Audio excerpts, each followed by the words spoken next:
Supreme court ने 2019 में अनुच्छेद 370 को खत्म करने के फैसले को चुनौती देने वाली याचिकाओं पर सोमवार को फैसला दे दिया। सुप्रीम कोर्ट ने कहा कि 2019 में धारा 370 खत्म करने का फैसला संवैधानिक था। सीजेआई चंद्रचूड़ ने कहा कि भारत में विलय के बाद जम्मू कश्मीर की कोई संप्रभुता नहीं रही। सीजेआई ने कहा कि ऐतिहासिक संदर्भ को पढ़ने पर पता चलता है कि अनुच्छेद 370 एक अस्थायी प्रावधान है। सीजेआई बोले 1957 में जम्मू कश्मीर की संविधान सभा का अस्तित्व खत्म होने के बाद भी अनुच्छेद 370 समाप्त होने की उद्घोषणा जारी करने की राष्ट्रपति की शक्ति कायम है। यह माना जाए कि जम्मू कश्मीर की संविधान सभा को भंग करने के बाद राष्ट्रपति के पास ऐसी कोई शक्ति नहीं है जो एकीकरण की प्रक्रिया रुक जाएगी। यह माना जाए कि जम्मू कश्मीर की संविधान सभा को भंग करने के बाद राष्ट्रपति के पास ऐसी कोई शक्ति नहीं है तो एकीकरण की प्रक्रिया रुक जाएगी।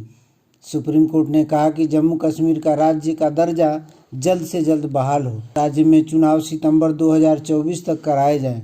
सीजेआई ने कहा कि अगस्त 2019 में राष्ट्रपति आदेश जारी करने के लिए अनुच्छेद 370(3) के तहत शक्ति के प्रयोग में कोई दुर्भावना नहीं है। सीजेआई ने कहा कि भारतीय संविधान के सभी प्रावधान जम्मू कश्मीर पर लागू हो सकते हैं। सीजेआई चंद्रचूड़ ने केंद्र शासित प्रदेश के रूप में लद्दाख के पुनर्गठन को भी बरकरार रखा। सीजेआई की सहमति में जस्टिस एसके कौल ने कहा कि अनुच्छेद 370 का उद्देश्य धीरे धीरे जम्मू कश्मीर को अन्य राज्यों के बराबर लाना था। अपने फैसले में जस्टिस खन्ना ने कहा कि अनुच्छेद 370 जम्मू कश्मीर की संप्रभुता का सूचक नहीं है। जस्टिस खन्ना ने कहा कि अनुच्छेद 370 को हटाने से संघवाद खत्म नहीं होगा। जस्टिस संजय कौल ने कहा, सेनाएं दुश्मनों के लिए लड़ाई लड़ने के लिए होती है, राज्य में कानून व्यवस्था को नियंत्रित करने के लिए नहीं। सुप्रीम कोर्ट ने सोमवार को सुनाए गए अपने फैसले में जम्मू कश्मीर में अनुच्छेद 370 हटाने की वैधता बरकरार रखी। सरकार ने धारा 370 को 2019 में हटा दिया था। भारत के chief justice CJI DY Chandrachud ने कहा कि केंद्र के हर कदम को चुनौती नहीं दी जा सकती। अदालत सरकारी आदेश की वैधता पर फैसला नहीं दे सकती। जम्मू कश्मीर भारत का अभिन्न अंग है। अदालत ने कहा कि धारा 370 को रद्द करते समय राष्ट्रपति की शक्ति का प्रयोग उस समय दुर्भावनापूर्ण नहीं था, इसलिए जम्मू कश्मीर का विशेष दर्जा खत्म करने का राष्ट्रपति का 2019 का आदेश वैध है। सुप्रीम कोर्ट की संविधान पीठ ने आम राय से कहा कि आर्टिकल 370 के तहत विदेश परिस्थितियां मौजूद हैं या नहीं, इस पर भारत के राष्ट्रपति के फैसले पर अपील नहीं हो सकती है। इतिहास बताता है कि उस समय संवैधानिक एकीकरण की क्रमिक प्रक्रिया नहीं चल रही थी।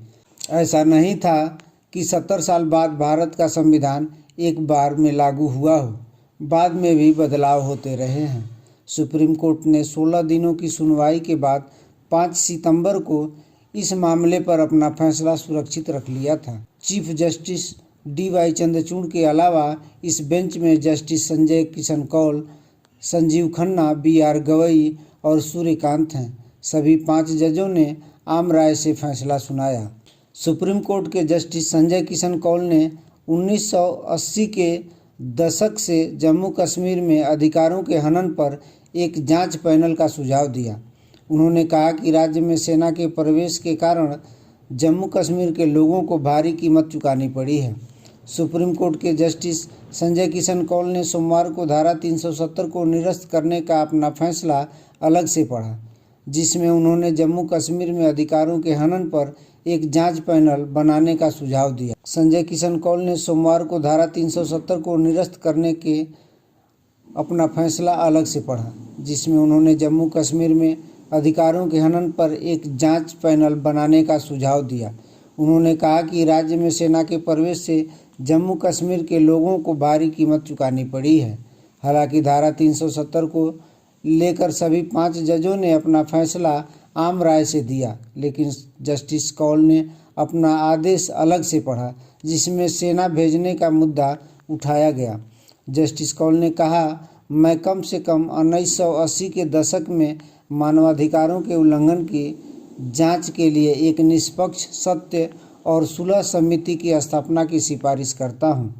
इसमें सरकार और गैर सरकार दोनों तरह के उल्लंघन शामिल हैं। इसकी खबर आपको कैसी लगी कमेंट करके ज़रूर बताएं। साथ ही चैनल को सब्सक्राइब कर बेल आइकन को ज़रूर दबाएं और देखते रहें भारत चक्र न्यूज़।